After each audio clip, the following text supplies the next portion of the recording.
Hi everyone, I'm Holly Connor, one of the regional maths leads for CfEM, and I'm going to give you some information about the intervention, practical approaches to engage learners and develop mathematical resilience.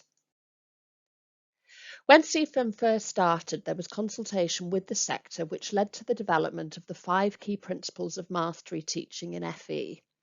Key Principle 5 has helped to steer the action research carried out by some of the centres and is a focus of this intervention. So developing a culture in which everyone believes everyone can succeed. Action research findings over the past few years have led to the emergence of 3 big questions. It's the question in the red circle that is key to this intervention. How can we engage learners and overcome negative attitudes, anxiety, and fixed mindsets, and hence improve mathematical resilience? The intervention is being run by Rosie Sharp from Faring College and Julie Savage from Cambridge Regional College with support from their coaches. Julie and her coaches, Georgie and Sarah, will be providing some input into this video. So why for this intervention? What's the rationale? I'm going to hand over to Julie and her coaches from Cambridge, who are going to give you a bit of background information. Okay, so it's going to be a 4-week intervention to improve student motivation, engagement, and to help them become more mathematically resilient. And the reason that it was put together is that we have such a high number of students that are very demotivated or maths anxious because of the experience that they've had previously. And I think on the back of our action research and Faring's action research, we felt there was a need to put some intervention in place, and I think we've developed over the last 3 years now to a point where we feel we can share with maths teachers and improve their practice a little. And so we're putting this intervention in place in hope that it might help to do that.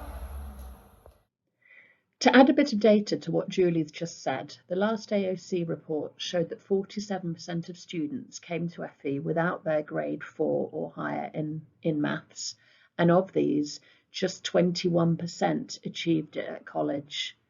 So we're dealing with a lot of perceived failure, often repeated, and with this comes a lot of barriers. We need to support our learners and address these barriers, and that's what we hope this intervention will help you with.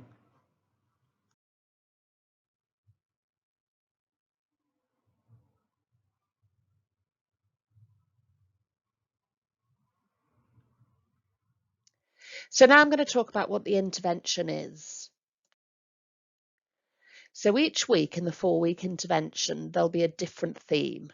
Participants will receive CPD prior to the start of the intervention, and you'll all receive a booklet with all the information and links in it. So week 1 is mindsets and stuck, so setting the scene. Week 2 is resilience and mistakes. Week 3, the growth zone model. Week 4, cash, bringing it all together. I said 4-week intervention that will start after October half term.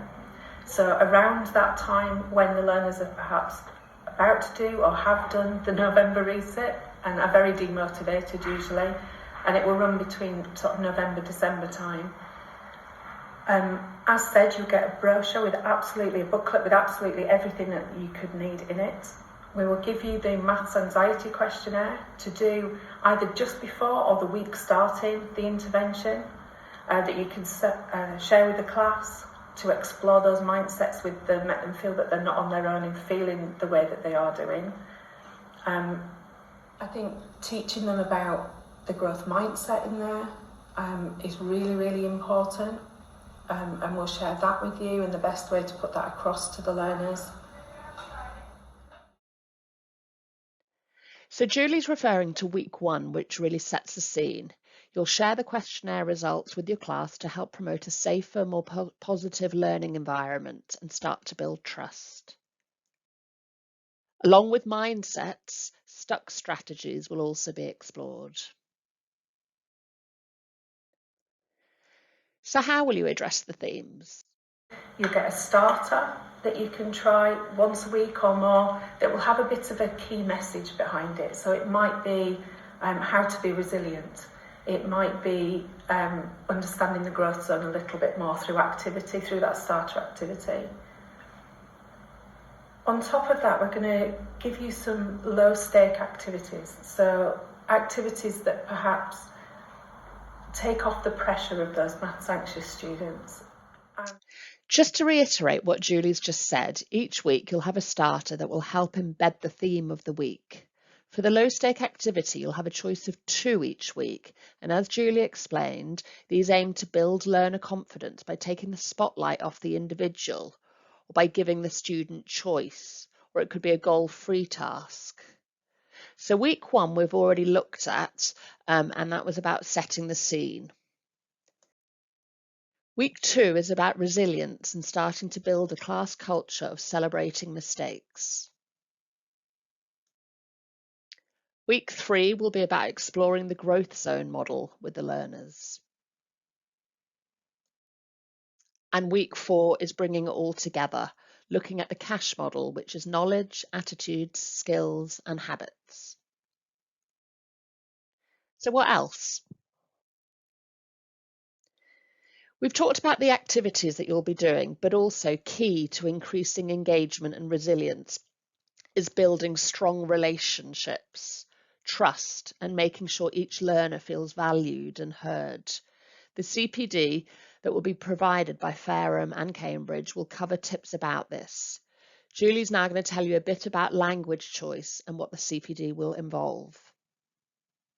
Looking at positive and effective language, and that's quite tricky because there are things that we've all got used to saying in a classroom that perhaps are not as effective as they should be, and I think it's about giving you choices. So this perhaps isn't quite fitting, but we're going to give you a list of things that you could swap it for. On top of that, we're going to record some role plays for you so you can really see the effects. So some of the common things that maths teachers often say and how you could switch that around so that you can really, the plan is to put QR codes in the booklet so that you can scan it and really get a feel of how to do it, because I think it's better if you can see it in action. Yeah, I think with language as well, it's easier to watch a video and see how it's actually done. Absolutely. As opposed to something that's written, which is why I'd like to do that. Absolutely. We'll show you how to identify the demotivated learners in the group and those that are very maths anxious, because it might not be the way in which you think it will present. You know, these might be the really disruptive learners, not just the very quiet ones. And how to give effective feedback that's not going to cause any damage to somebody that's already very anxious. You know, even that just general classroom feedback, such as, yeah, absolutely, you're almost there.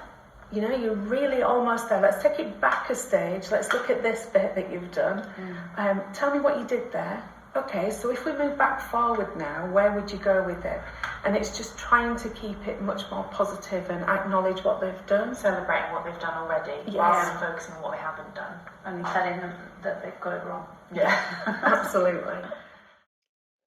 In the CPD sessions, you'll also be shown how to run the starter and low-stake activities so that they work their best. You'll also learn about mindsets and the growth zone model and how best to share these with your students. You'll be given tips about other practical approaches you can implement in your class.